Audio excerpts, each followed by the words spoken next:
Yo, what is going on, guys? We are back today for another Alliance War video. This is the kickoff to season 25. I can't believe we're on to 25 seasons of Alliance War already, man. It's pretty crazy to think that there's been that many. But in this first war, we're facing against ISO8A, so a very strong alliance. And going into this season, we want to have the best season possible, so we need to start with a win. So my first fight here is a Strife on path number 7. The nodes aren't really too crazy. He's just got some kinetic transference, so I gotta watch the blocked hits. But we're gonna be going in here with Human Torch because Strife's attacks are energy based, so we can actually get smolders against him, similar to when you fight Mystic champions.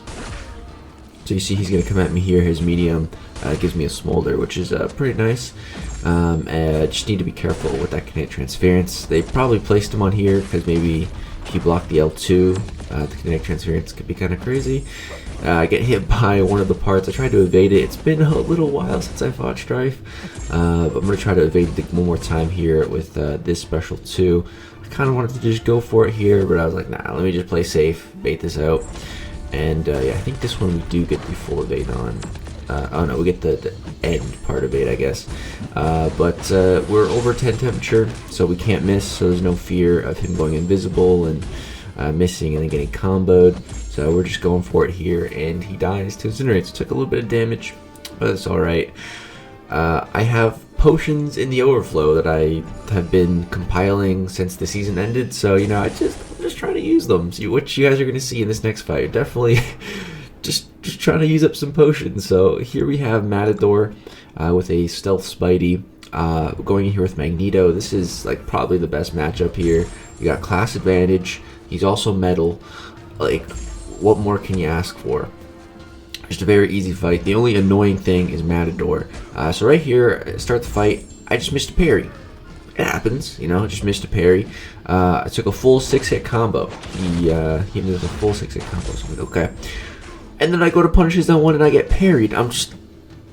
Okay, the first one was my fault. The second one, I did not feel slow at all on that punish. That seemed like some baloney. But I'm like, okay, it's fine. It's just going to be a couple potions. We got this. It's all good.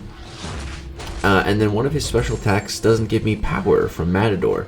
So I don't go to my special 3 right here, which I should have. I should have went to special 3. The fight should have been over. So he evades, and then I miss another parry. That's another 6-hit combo. I've been hit 18 times in this fight. I'm just like, screw this. Let me use my special 2. Get me out of here before I die. That was... I hit him 9 times, and he hit me 18 times. Like I said, though, we're trying to use some potions. So, yeah, we didn't die, which is all that technically matters. First couple fights of the season, just getting back into the swing of things, getting warmed up. So I moved up to Mcoc here, and I didn't realize that I was actually taking it. I kind of read my path assignments when I was half asleep, and I realized, I'm taking this Mcoc. Okay, so healed up. I'm going to be using my pre-fight ability as well. So Mcoc, this is the Encroaching Stun Power Reserve. So for this fight, I like to use a Power Start 1 boost, just so that, that Power Start 1 boost goes a long way in this fight, and it makes that you pretty much always have power when the Encroaching Stun comes. It's just kind of a bit of a safety net to start with one. I kind of would have preferred to start with an invulnerability boost, but I've been out of those for a long time, and we still haven't seen any more, so can't do anything about that. I haven't fought Mcoc really since Cavalier, but I fought him a decent amount in Cavalier, so I kind of knew what I was doing. Right there, that could have been bad. If he threw his special, I actually probably would have got stunned. It's a good thing he didn't. But his power is really close to a special 3. He's also running Mystic Dispersion. I need to get this out. He throws a special 2, thankfully, but you're going to see my dexterity buff easily pushes him over 2 bars. You guys can't really see, but he's getting close to 3 bars, and I'm just like, I need to just go for it, man. So I go for a full 5-hit combo into special 2. And it claps him. Even if he didn't die yet, he would have been stunned. We already got past that encroaching stun. I would have been able to cycle to another special 2. So we were fine. Just a little bit kind of sketchy. It's a really good thing that he threw that one special 2. If he didn't throw that, I probably would have been screwed.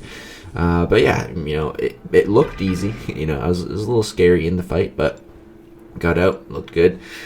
So now I had some 6-hour boosts at the start of the war, and then just a 10% boost for those first couple of fights. Now I throw on a 20% boost to finish the war up. Still got the 6-hour one. So up first here we have a Guillotine 2099.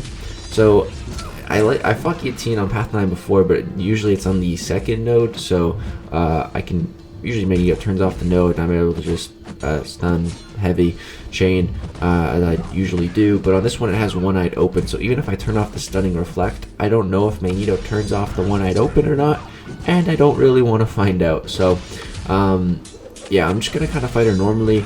I'm trying to figure out a way to get heavy attacks off. I'm thinking I can safely do it if I get the correct spacing from her special 2. I thought I had it at first there, but it was just a bit off. It's so hard to gauge the special 2 distance. Here, I think I got it again, but just a little bit shy. It's really hard. The special 2 just covers so much ground. But also what I can do here is I can just purposefully take a hit and take one hit and then land the heavy, and I have a damage cap on myself, so you know it's safe to do. But yeah, I don't know. So I do it once there, get off 1 prowess, and then I multiply it to 2. And that special 3 did a pretty good amount for only like 2 prowess. And yeah, a couple more combos here, and she goes down. So very easy fight with Magneto. He's such a good matchup when he's metal. When it's a metal fight, you know, he's so safe, man. So that fight went great. And then we have a thing. I think this one's only a rank 2 thing actually. And we got the boy Falcon. I really like this team. This might be like kind of my go-to team for this season. Torch, Falcon, Magneto. They cover so much ground together. Any Mystic, dead. Any Metal Champion, dead. Pretty much any Science Champion too, Falcon should be able to handle. So this team of 3, it covers just a lot of ground, man. It covers so much ground actually. It's pretty crazy. And most tech champions are metal, so that kind of covers like 3 classes, and then just other middle champs too. It's pretty crazy. This team covers so much ground, and I'm just very comfortable with all 3 champions as well. They're also all 6-star rank 3s, so she's the highest level of power currently in the game, so that helps. But yeah, this thing fight goes really well. Thought the special 2 was going to kill, didn't quite, and I'm like, wait, I can parry. I forgot I could parry when the thing goes on cooldown. Not the node, when the node goes on cooldown. So yeah, that's all my path fights for this war, and then I have the boss fight here to Mojo. So I've fought quite a few Mojos last season. I think I fought like 3 last season, something like that, and I never died. I had like 2 pretty close calls. On like all of them, I got degen on me, and it did quite a bit of damage. But I also had invulnerability boosts on majority of those boss fights last season, and I like having an invulnerability boost because things can go wrong, and it's just very easy to take a heavy to the face with dexterity off, which you definitely want to take off, or else you're gonna get some degen potentially. So yeah, I really do like having a vulnerability boost, but I'm out of them, so I'm gonna use a combat regen boost to try to compensate for no invul, but I'm just gonna have to play better. What I really need to do is try to manage his prompts so that he's not gaining subscribers, so that he's not placing the hater buffs on me, because that's the only buff I can gain in this fight now with dexterity off. So like I said, I'm gonna try to manage those prompts. The first one here is hold block for like a second and a half or something. So that one, I'm just not holding my block, you know, I'm going for repairs, that kind of thing. The next prompt I get is dash back. That's the most ridiculous one to try to not complete in a boss fight. There's no way you're not going to dash back. And it's either champion. Like, that one's just a freebie. And then he gets it again. I'm just like, okay, well, there's nothing I can do about that. That's just bad RNG right there. Yeah, that's out of my control. So I'm like, okay, he's going to get some. But here we have charge heavy attack. This one I can totally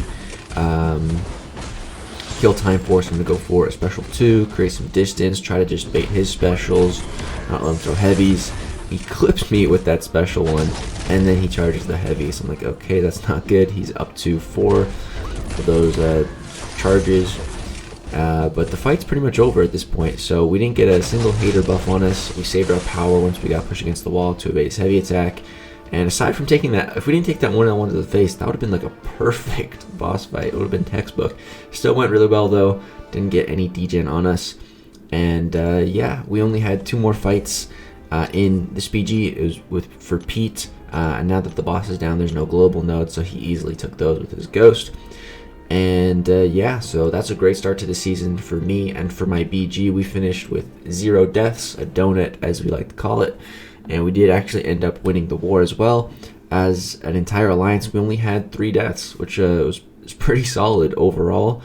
By the end of the war, when we finished, at least BG3, I think as an alliance we were only at like 1 death, and we had like 120 fights cleared already, which is pretty nuts, man. So a really solid start to the season.